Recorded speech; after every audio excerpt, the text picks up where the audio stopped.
Welcome back to the Elias Macko Show. Now, Prime Minister Mark Carney is set to leave for a high-stakes trip to China tomorrow.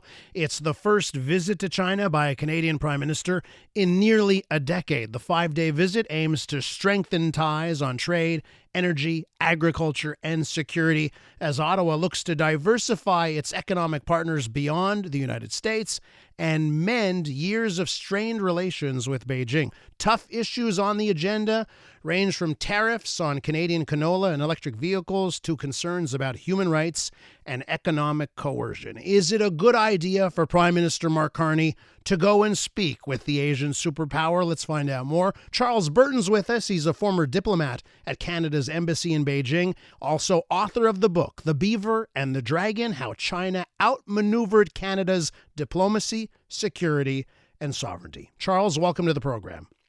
It's good to speak with you, Elias. So, do you think that Mark Carney should be headed to China? Well, I don't think that we'll get much out of it. You talk about trade, for example. The idea that we could solve our problem with the Trump regime by having more trade with China isn't really borne out by the reality that currently only about less than 5% of our external commodities trade goes to China. So even if we bumped it up to 6 or 7, it wouldn't compensate for the drop that we have in the United States from 76% going there and before Trump, and now 67% or so, and probably even a greater hit when the CUSMA is renegotiated. So I'm not expecting him to come back with solutions. I don't think we'll resolve the canola issue. I don't think we'll resolve the EVs issue. It's really about a sort of being supplicant to China. China likes it when subordinate states come and show them great respect. And this trip, which features Mr. Carney and 5 senior cabinet ministers, is performing exactly that function. We got the Minister of Foreign Affairs, the Minister of International Trade, the Minister of Energy, the Minister of Agriculture. They're all going there, and we'll listen to Mr. Xi's wise words. I mean, the thing about these traditional tribute missions is that once you show the Chinese regime respect, they give you back something generous to show their appreciation for what you did. So we may get some concessions, but frankly, I think it's very difficult for us to have a productive relationship with a regime that's at such odds to Canada's security and sovereignty. So let's talk a little bit about that, because I wonder if we're making some risks here by doing this trip and moving forward with that.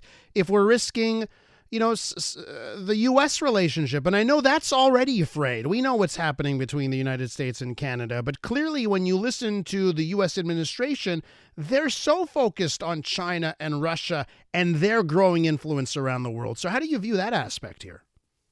Well, I think already the Chinese are getting a lot out of Mr. Carney because he hasn't been as vocal on the Chinese military activity around Taiwan or about the Chinese imprisonment of Jimmy Lai, the Hong Kong publisher who has nearly all his family here in Canada and would probably come to Canada if the Chinese communists ever decided to spring him from the prison hell he's currently in. We haven't implemented Bill C-70, which passed into law in June 2024, which calls for a foreign influence transparency registry so that people who are receiving benefits from the Chinese regime would have to make that publicly known.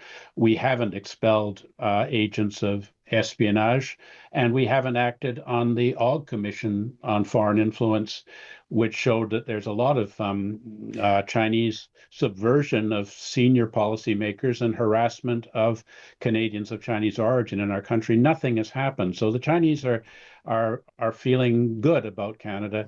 But with regard to your question about the U.S., we have the upcoming negotiations on CUSMA. The U.S. really doesn't want Canada to be a place where Chinese untariffed commodities can get into the U.S. through the back door. And so I think that if we do get concessions from China in that regard, that the U.S. will not take it at all kindly. And our declaring that our relations with China is a strategic partnership, I'm sure has gone over like a lead balloon in Washington. And let me tell you something. You brought up Taiwan in your last answer. We have some breaking news at this hour. I don't know, maybe you've seen it. It's Stephen Chase from the Globe and Mail reporting this just about 7 minutes ago.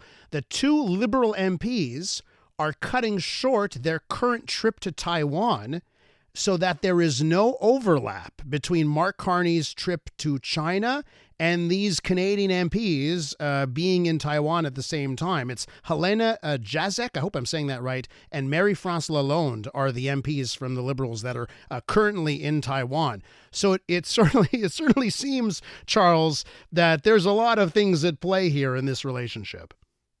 Well, I mean, that certainly backs up my point that we're going there as supplicants, not to really negotiate face on face. You know, the Canadian Coalition on Human Rights in China published a letter to the Prime Minister today where, you know, the Canadians of Uyghur, Tibetan origin, Chinese Canadian democracy activists, the Falun Gong, feel that they're being betrayed by Mr. Carney because he is clearly not going to raise any of these concerns, including the espionage concern, Chinese cyber espionage, which, you know, is a really serious matter in terms of threatening our infrastructure, because he thinks that if he doesn't raise those things, the Chinese will give us some slack on trade.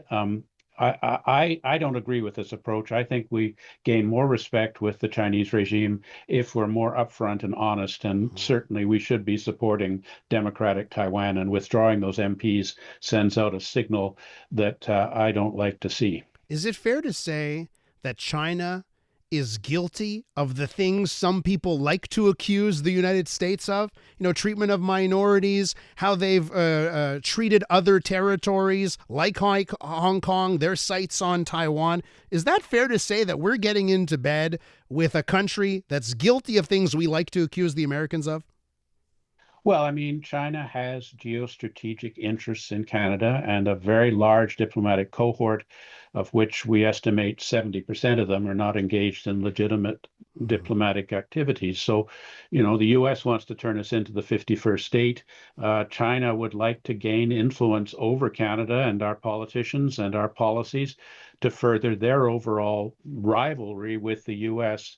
The question is, how does Canada square this circle? It seems that things are difficult for us to deal with either superpower in a way which preserves Canadian security and sovereignty. And I think it means that we have to start being much more independent in our defense and much more assertive about us, our interests, both with China and the United States under Donald Trump. It will be fascinating to see how the next few days play out as Mark Carney heads to China. Charles, great discussion. Thank you for coming on. Come back again, okay? Good to speak with you. I hope we can do it again soon. That's Charles Burton right there, and he's the author of the book The Beaver and the Dragon, How China Outmaneuvered Canada's Diplomacy, Security, and Sovereignty. I'm Dylan Playfair. And I'm Tyler Smith. We're putting loneliness in the penalty box by talking to some of our favorite athletes about the importance of friendship. This is Bromance. Bromance is brought to you by Charm Diamond Centers, proudly Canadian-owned and operated. Charm has been part of your love stories and bromances for over 50 years. And you can find Bromance on the iHeartRadio network or wherever you get your podcasts.